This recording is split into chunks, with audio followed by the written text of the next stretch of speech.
Hi, this is one of my tanks. I use RO water in. I want to tell you how to make RO water from scratch for use in a planted tank. And as you can see with this tank, there's no algae and there's a lot of fish. So using RO water is very good, like if you do it right. Also, if you've got bad tap water, it's the ideal thing to use, which I have got bad tap water. My nitrates are coming out at 40 parts per million. In a planted tank, you really don't want nitrates over 30 parts per million, really. Otherwise you start getting algae problems, and it's not good for your fish either. So, once you've made your water, this is what you've got to put into it to make it good to use in a planted tank without harming your fish and plants. The first thing you're going to need to do is get your general hardness up. I have my general hardness at 6 to 8.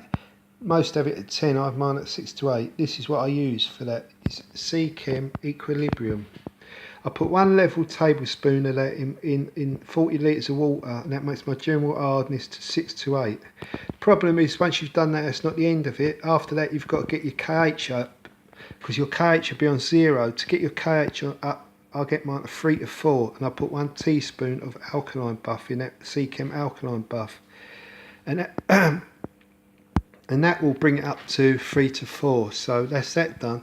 But the trouble is then, unfortunately, your pH will be too high now because you've used the alkaline buff. So to get it back to what you want it at, I like mine at 7, use the acid buff and that'll get it back down to 7.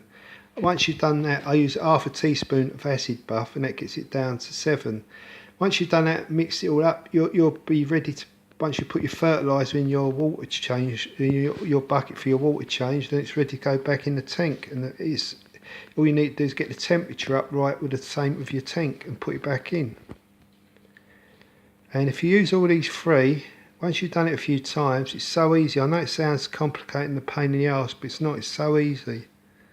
And the best thing I've ever done was started using RO, switch from tap water to use RO water. As you can see from my tank, the aquascape ain't that, I said the scape ain't that great, but the plants and the fish are all healthy.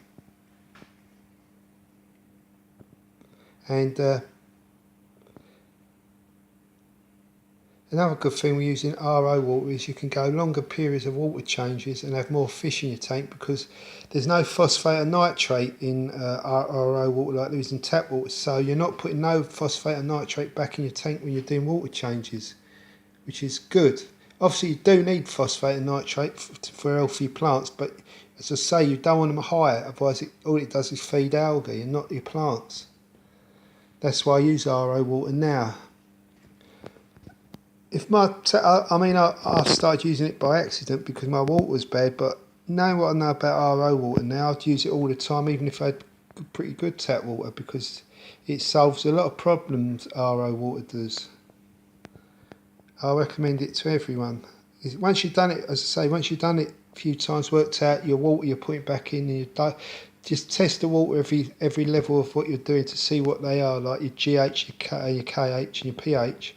Then you know what to put in. Once you've done it, got it right first time, you just do that every time, so you know the amount to put in your water for your water changes. So that's how you do it. I'm not very good at this lot, but I'm trying to explain it without making it too complicated, because it's really not. It's so easy.